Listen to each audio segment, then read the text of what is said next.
Bismillahirrahmanirrahim. In the name of Allah, the most gracious, the most merciful. Assalamu alaikum wa rahmatullahi wa barakatuh. Abdul Salihin. Peace and blessings be upon those who seek righteous guidance.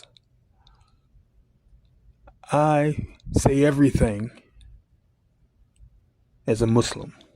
Islam should come first in the life of a Muslim. Islam comes before business. You don't do business your way. You don't separate business from Islam. You don't separate your love life from Islam. You do separate your culture from Islam. And even to that effect, Islam should mold your culture. Your culture doesn't mold Islam. Your love life doesn't mold Islam. Your business doesn't mold Islam. But Islam molds all of these things. So as a black man, I don't mold Islam to fit into my blackness. I mold my black culture to fit into the deen of Islam. And anything that does not fit into the deen of Islam, I get rid of it. The pork chops, the chitlins. You know, as black Muslims who have converted to Islam, many of us ate pork. We had to get rid of it. You know, but we didn't get rid of a lot of the other things from our culture.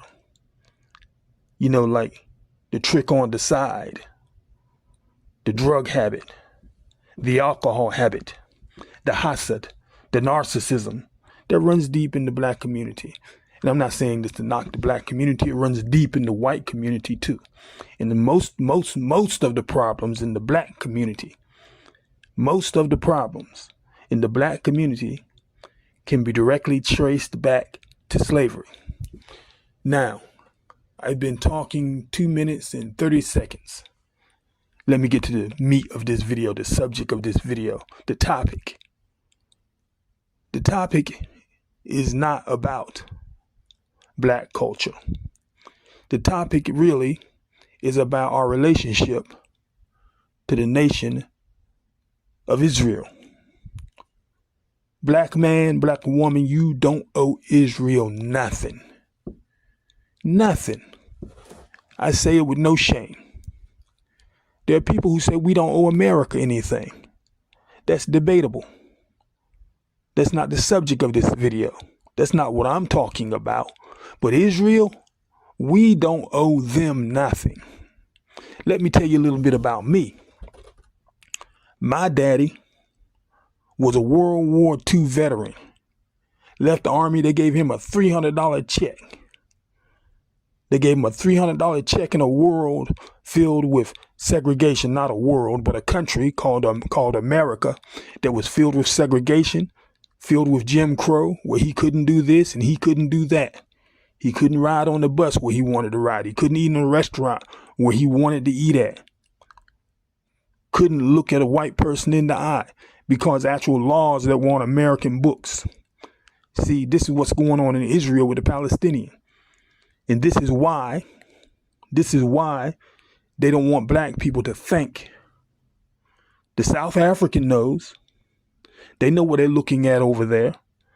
But anyway, like I said, we don't owe Israel nothing. After my father fought in World War II, he fought Hitler, not because he wanted to be honest, because he was drafted. He was forced to. And he benefited the world. People like him benefited the Jew. He benefited them. What have they benefited us? This is a question I'm asking. How have they benefited the black man in America? I don't see any benefit Israel has been to us. My father came back. He had to pay taxes to establish the state of Israel. And until this day, his children pay taxes. All those black people who went to war to benefit the Jew, Not just a Jew. Hitler was not a great guy. But show me one thing he believed in that Netanyahu doesn't believe in. Anyway, show me one thing that Hitler believed in that Netanyahu doesn't believe in. Read their Talmud. Why should we pay taxes as black people to support Israel? I'm not saying don't pay your taxes, you're going to jail. But why? They don't want to give us reparations for slavery. What makes the Jew so much superior to the black man? What makes the Jew so much superior to the Palestinian? That they can just commit genocide in Gaza and tell you they're gonna commit genocide, and expect us to pay for it. Why should we pay for their genocide? It's not logical. Why are we paying for their mass murder? These insane people killing women, killing children. There was a guy, I think his name was Aaron Bushnell, set himself on fire in front of the embassy. A white man, because he saw the injustice that is Israel. He's not the first one. I give credit where credit is due. Because Muslims, we're cowards. We're just thinking about filling our bellies, some of us. In America. In Palestine, they're eating dog food. They're eating cat food. They're eating cow food. They're eating food that's meant for animals. Because they have nothing left. And the Muslims in America, some of us are so narcissistic. Not just America. In Jeddah. In Hijaz in Saudi Arabia. We don't feel it. We don't feel what's going on. But even if we don't feel it, even if you're not a Muslim, even if you're not black, answer the question, why should a black man be paying taxes to support Israel? Jews used to own black people. It wasn't just so-called Anglo-Saxons. Jews used to be slave owners. Black people never owned a Jew. Black people didn't participate in the Nazi Holocaust. So why do we owe Israel? We had nothing to do with what happened to them during World War II. But during 400 years of slavery, which makes, what happened to them during World War II look like a drop in the bucket. 400 years of slavery. And we get nothing in America, and nobody's going to listen to this video because nobody cares. Nobody cares. We are still suffering today from what happened in slavery, where black people were not permitted to read a book, not permitted to practice any religion except the religion that was given to them by their slave master, a slave-making religion called Christianity. I'm going to say it like it is.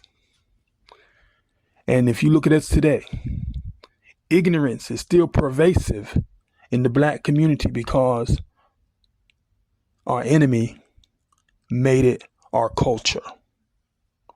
So we need to wake up. There's nothing we can do. I'm not talking about physically getting up and turning, turning anything over or burning up any houses or painting the White House black. I'm not talking about that. As black people, we need to wake up,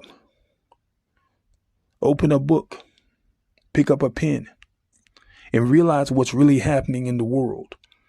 Because until we stop letting our oppressor teach us, as black people and as Muslims, we cannot allow our oppressor to teach us, the same one who has colonized us, the same one who has enslaved us, the same one who raped our women and killed our children in the past, present, and if we don't do something in the future.